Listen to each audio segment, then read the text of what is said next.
The homeowner called us out because they had several leaks coming from their roof here that is currently about 7 years old. The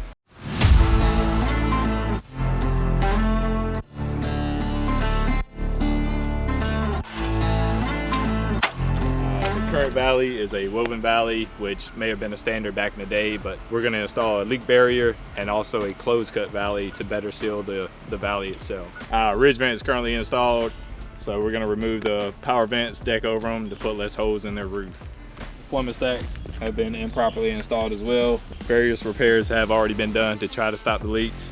Still have water coming in. We have a lot of algae and staining build up on this side. GAF now has Stain Guard Plus, which will protect against this for 25 years.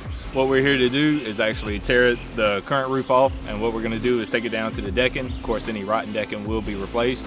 And from that point, what we're going to install is Timberline GAF shingles.